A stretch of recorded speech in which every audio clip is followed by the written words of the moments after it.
હવે આગળ આપણને સમજાવે છે કે સપ્તસૂરનો સંગીત રત્નાકર રચ્યો. સપ્તસૂરનો સંગીત રત્નાકર રચ્યો. સપ્તસૂરના તાન માન પખવાજ મૃદંગ ઝાંઝના તાલ સાથે રામદાસ ગાય છે. હવે રામદાસની શોભા કેવી છે? રામદાસ સપ્તસૂરના તાન માન પખવાજ મૃદંગ ઝાંઝના તાલ સાથે ગાઈ રહ્યા છે. રઘુપતિના લાલ રસિક શિરોમણી શ્રી ગોપાલાલ હિંડોળે ઝૂલી રહ્યા છે અને વૈષ્ણવ સમાજ જીવનદાસ, કાનદાસ, ભાણ જેઠવા એ જશને ઝીલતા બોલી રહ્યા છે. એટલે કીર્તન ગાવાનો આનંદ આપણને કેવો સરસ આવે છે, જે તો આપણે આજે પણ હમણાં જ બધા પોતપોતાના ભાવ પ્રમાણે કીર્તન બોલ્યા. બોલતી વખતે કીર્તન પદ લઈએ ત્યારે કેવો આનંદ આવે, એનાથી વિશેષ આ બધા ઠાકોરજીની સન્મુખ ગાઈ રહ્યા છે. આપણને આનંદ આવે છે, પણ આ લોકોને તો ઠાકોરજીની સન્મુખ જે દર્શન થઈ રહ્યું છે, જે ઉપરથી પુષ્પની વૃષ્ટિ થઈ રહી છે, બધા દર્શન થાય છે. એવો જ આનંદ આપણે લેવા માટે એમની જ વાણીનું દોડપદ ગાવું છે. એટલા માટે આપણે બીજા દોડ નહીં ગાઈએ, આ બધા જ ભગવતીના દોડ ગાઈએ એવું આજથી નક્કી કરી લઈએ. હરિબાઈ અતિ આનંદપૂર્વક પ્રેમથી શ્રીજીને ઝુલાવી રહ્યા છે.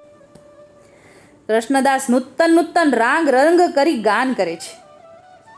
અષ્ટસખીના ભાવથી નરસિંહ ભટ્ટ, કસિયા રાજગર, ગોપાલદાસ, મોરારદાસ, કાનદાસ, લક્ષ્મીદાસ, કેશોદાસ સુતાર વગેરે એકાંગી મળીને પરમ નિધિરૂપ રસરાજને ઝુલાવી રહ્યા છે.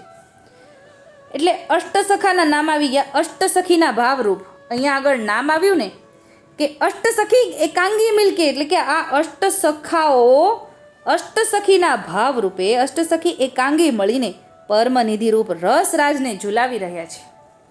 સાક્ષાત વ્રજભૂમિની લીલા નરસિંહ ભટ્ટના આંગણામાં ખડી થઈ ગઈ છે. નરસિંહ ભટ્ટની વહુનું નામે હરિબા. બરાબર. એવી અલૌકિક શોભા નિરખવા પત્નીઓ આકાશમાં વિમાન ઉપર ચડીને દર્શન કરતા પુષ્પની વૃષ્ટિ કરી રહી છે. નારી વૃંદ પણ ધોળ મંગળ ગાઈ રહ્યા છે અને શ્રીજીને વારંવાર નિરખી રહ્યા છે. આવું દર્શન પાછું ક્યારે થાય? એટલે કે ઠાકોરજી કેવા આનંદથી ઝૂલી રહ્યા છે, નારી વૃંદ આ બાજુ ધોળ ગાઈ રહ્યા છે અને ઠાકોરજીને વારંવાર નિરખી રહ્યા છે. આવું દર્શન પાછું ક્યારે થાય? આ તરફ હરિબાઈ તથા સર્વજૂથ અતિ રસરૂપ રસાત્મિક સ્વરૂપને વારંવાર નિરખી રહ્યા છે. એટલે કે હરિબાઈ જે નરસિંહ ભટ્ટના પત્ની છે, એ હરિબાઈ ઠાકોરજીને નિરખી રહ્યા છે અને પોતાના નારીવૃંદની સાથે રસરૂપ રસાત્મિક સ્વરૂપને વારંવાર નિરખી રહ્યા છે. નેત્રની દ્રષ્ટિ લગાતાર શ્રીજીના સ્વરૂપમાં માધુર્યમાં લાગી ગઈ છે. એમાં સર્વ લીન બની જતા પોતાના મનમાં વારંવાર વિચાર કરે છે. એટલે ઠાકોરજીનું સ્વરૂપ કેટલું સરસ છે. નેત્ર ભરી ભરીને પાન કરી રહ્યા છે અને લગાતાર ઠાકોરજીનું માધુર્યમાં લાગી રહ્યા છે અને મનમાં વિચાર કરી રહ્યા છે, વ્રજરાજ રસિક શિરોમણી જુગલ સ્વરૂપે ઝુલાવાનું દર્શનનું સુખ ક્યારે આપે? આવું ચિંતવન મનમાં ચાલ્યા કરે છે, સર્વના મનમાં થયા કરે છે. એટલે કે ઠાકોરજી તો ત્યારે એકલા બિરાજે છે ને, જુગલ સ્વરૂપે સ્વામીજીની સાથે તો ઠાકોરજી પરદેશ કરતા જ નહોતા ને, એ ઠાકોરજી ત્યાં એકલા બિરાજે છે. એટલે મનમાં વિચાર કોણ કરે છે? હરિબાઈ, મનોરથ કરતા ગરદણી. એ મનમાં એવું વિચારે છે કે ઠાકોરજી જુગલ સ્વરૂપે બિરાજે અને ઝુલાવીએ અમે, એવું ક્યારે થાય? એવું બધાયના મનમાં થાય છે. શ્રીજીએ હરિબાઈ તથા સર્વજૂથના મનમાં ચિતવણી જાણી. આપ તો અંતર્યામી છે, એટલે કે હરિબાઈ વિચારે છે ને કે જુગલ સ્વરૂપે ઝુલાવા છે. એટલે ઠાકોરજી મનમાં જાણી ગયા. શ્રીજીએ તેનાથી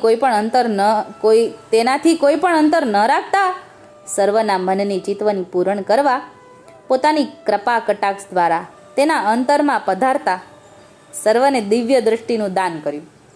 એટલે ઠાકોરજીએ નેત્રકટાક્ષ દ્વારા બધાયના અંતરમાં હૃદયમાં પધાર્યા અને દિવ્ય દૃષ્ટિનું દાન થયું. આપ શ્રીના નિખમનીમાંથી અલૌકિક દિવ્ય તેજ પુંજ પ્રકટ થયો. એટલે હવે જો બધાને લીલાનું દર્શન કેવું થાય છે એ આવે છે. બધાને નેત્રદાન થઈ ગયું ને, ત્યાં બિરાજતા સર્વને નેત્રદાન થયું એવું આવ્યું. પણ હવે આગળ જે આવે છે એ આપણે લઈએ. અહીંયા એવું આવ્યું કે સર્વને દિવ્ય દ્રષ્ટિનું દાન થયું. આપ શ્રીના નિખમનીમાંથી અલૌકિક દિવ્ય તેજ પુંજ પ્રગટ થયો અને નિકુંજ ભુવનનું દર્શન થયું. એટલે કે નિકુંજના દર્શન થયા છે, જ્યાં કંચન મણિમય હિંડોળામાં રસરાજ જુગલ સ્વરૂપે ઝૂલી રહ્યા છે. એટલે કે સોનાના હિંડોળામાં ઠાકોરજી, સોના અને મણીવાળા હિંડોળામાં ઠાકોરજી જુગલ સ્વરૂપે ઝૂલી રહ્યા છે એવું દર્શન થયું. શ્રી યમુનાજી જોટા દઈ રહ્યા છે. વિશાખા, લલિતા, રત્નજડિત ચમ્મર ડોળી રહ્યા છે. દર્શનમાં શું થાય છે? વિશાખાજી, લલિતાજી, રત્નજડિત ચમર પણ જે ડોળે છે ને એ પણ રત્નજડિત છે. અને યમુનાજી જોટા દઈ રહ્યા છે, ઝુલાવી રહ્યા છે ઠાકોરજીને ને ઠાકોરજીને જુગલ સ્વરૂપે મહારાણીજી ઝુલાવી રહ્યા છે. અનેક સખીગણો વાય વિંજન કરી રહ્યા છે. વિવિધ પ્રકારના વાજિંત્ર સાથે ગુનીજનો સુયશનું મંગલગાન કરી રહ્યા છે. એટલે આ જે નિકુંજના દર્શન છે ને એમાં જ આ દર્શન થાય છે. વિવિધ પ્રકારના વાજિંત્ર સાથે ગુનીજનો સુયશનું મંગલગાન કરી રહ્યા છે. અનેક પ્રકારના નૃત્યો નટવા કરી રહ્યા છે. પાંચો ઋતુ કર જોડીને ઠાડી છે. એટલે નિકુંજમાં પાંચે ઋતુ, બધી ઋતુઓ જે છે એ ઠાકોરજીની દાસી બનીને ઠાકોરજીની સેવા કરે છે. એવી રીતે અહીંયા બતાવ્યું છે કે પાંચો ઋતુ કર જોડીને ઠાડી છે. હરિબાઈએ યમુનાજીના ચરણ પકડીને પોતાનો મનમનોરથ પૂરણ કરવા વિનંતી કરે છે.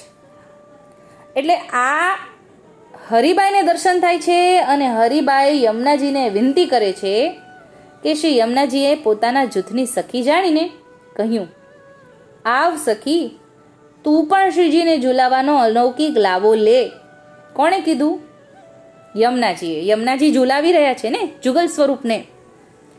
અને હરિબાઈ જે છે નરસિંહ ભટ્ટના પત્ની, એ મહારાણીજીના ચરણમાં પડીને મનમનોરથ પૂરો કરો એવી વિનંતી કરે છે. એટલે યમુનાજીએ તો એમ કીધું, આવ સખી, શ્રીજીને ઝુલાવાનો અલૌકિક લાવ તું પણ લે.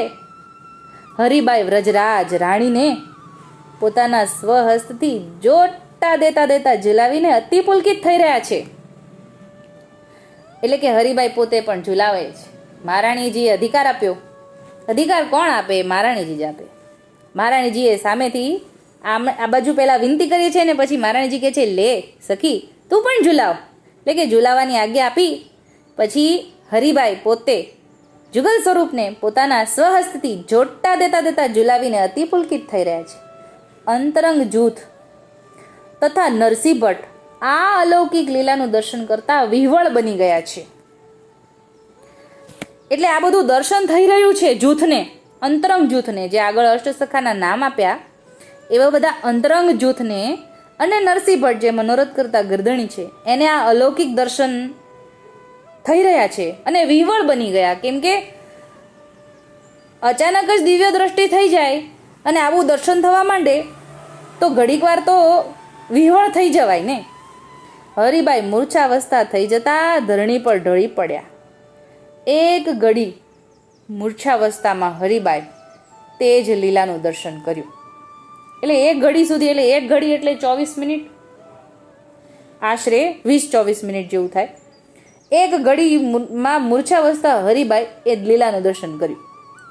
સર્વ જૂથને દેહાનુસંધાન રહ્યું ને, એટલે કે બધાને દેહાનુસંધાન તો બધાને નથી રહ્યું અને મૂર્છાવસ્થા હરિબાઈ પણ થઈ ગયા છે.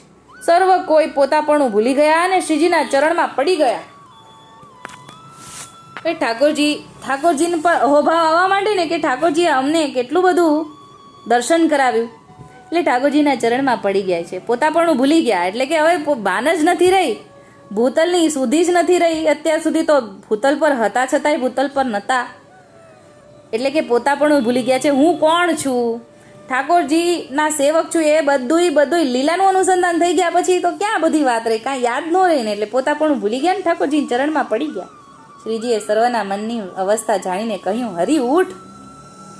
એટલે હરિબાઈ તો હજી મૂર્છાવસ્થામાં જ છે.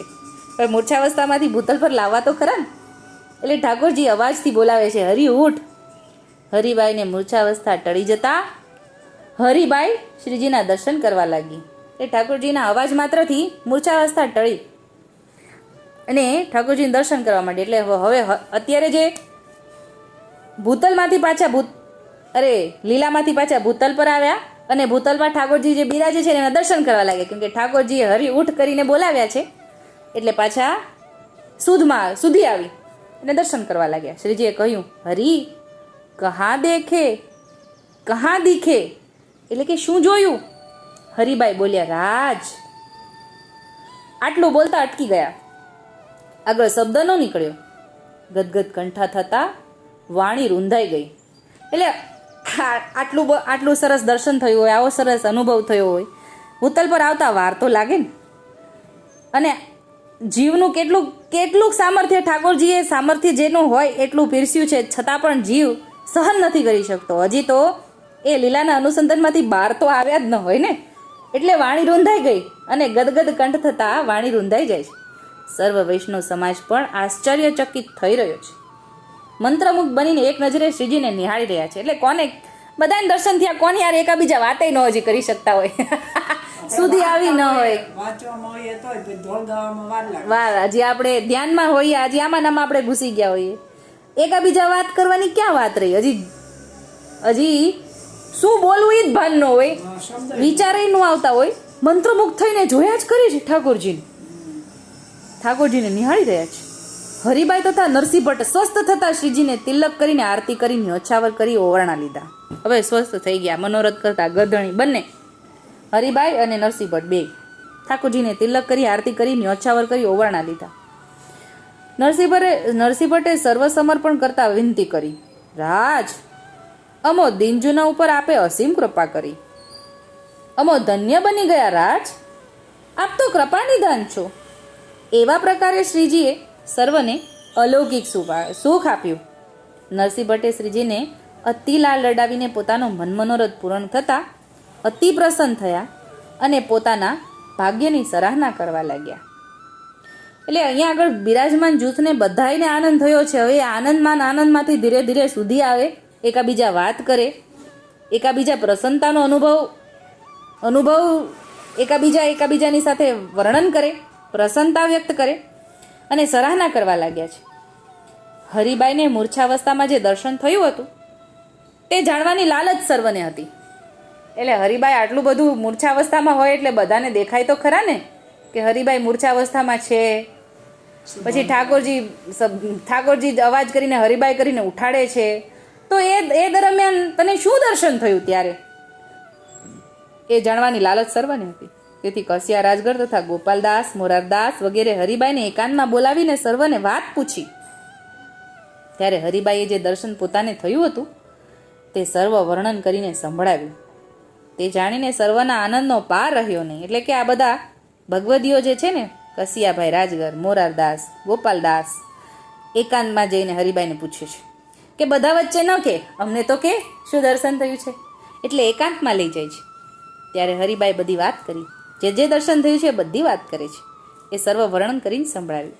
તે જાણીને સર્વના આનંદનો પાર રહ્યો નહીં અને કહ્યું, ધન્ય હરિબાઈ, ધન્ય નરસિંહ ભટ્ટ. એટલે કે તમે બંને ખૂબ આનંદ લીધો, ધન્ય ધન્ય ધન્ય છે નરસિંહ ભટ્ટ તમોને. શ્રીજીએ તમારા ઉપર મહત કૃપા કરી, જેથી સર્વજૂથને અલૌકિક દિવ્ય લીલાની ઝાંખી પ્રગટ થઈ ગઈ.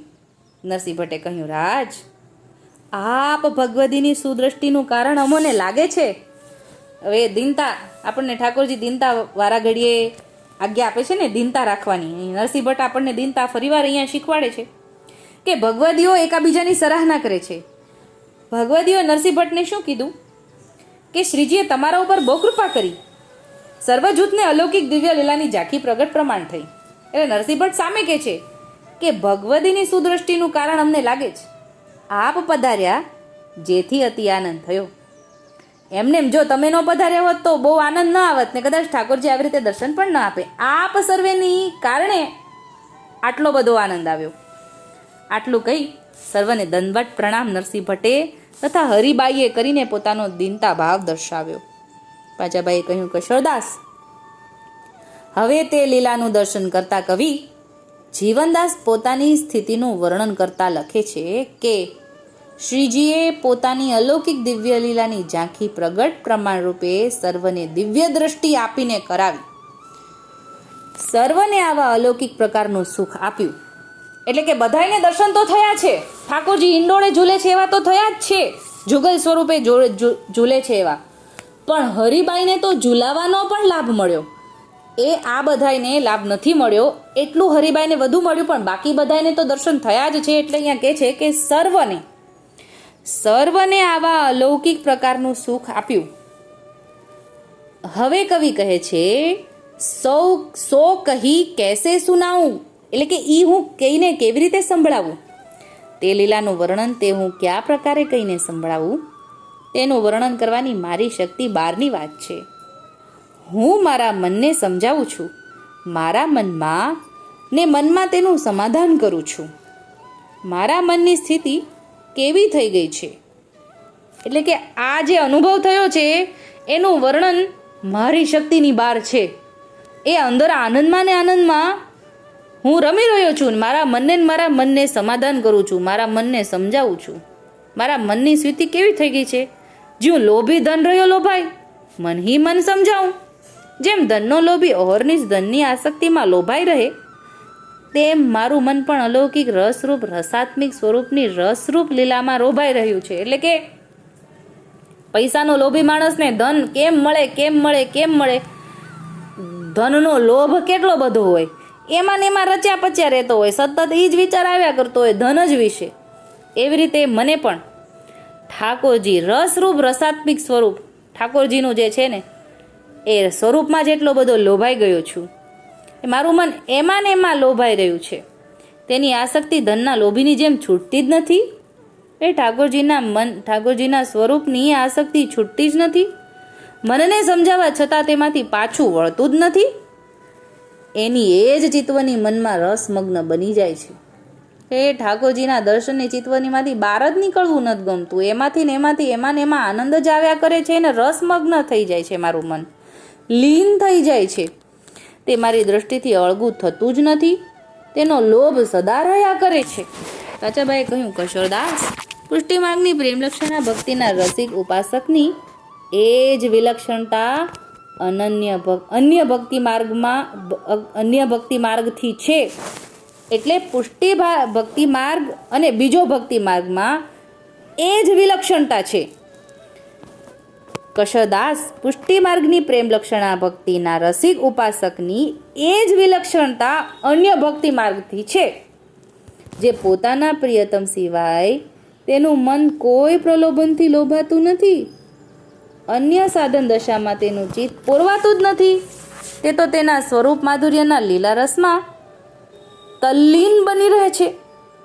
એ જ પુષ્ટિ ભક્તિ માર્ગનો નિતાંત સિદ્ધાંત છે.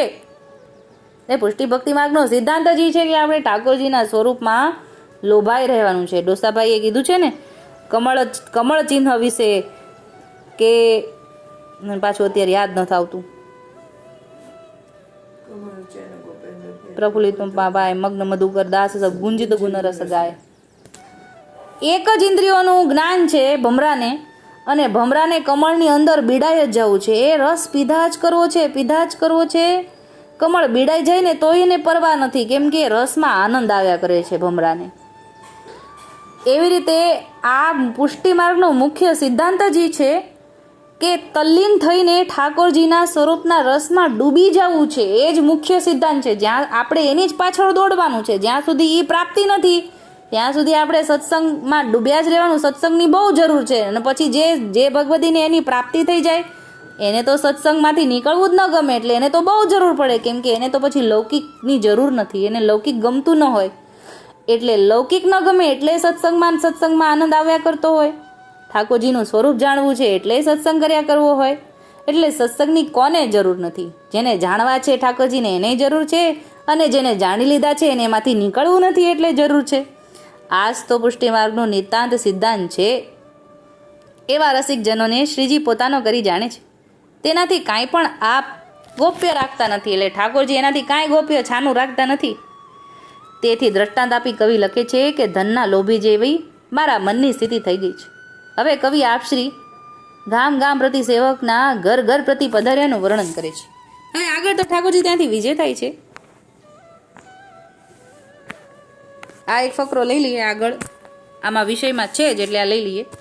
સર્વજનની અલૌકિક રસરૂપ રસાત્મિક સ્વરૂપમાં પ્રીતિ લાગી રહી છે અને રસિકજનોની ભાવનાને પોષણ કરતા રસિક શિરોમણીની પ્રીતિ તેમાં જણાઈ રહી છે.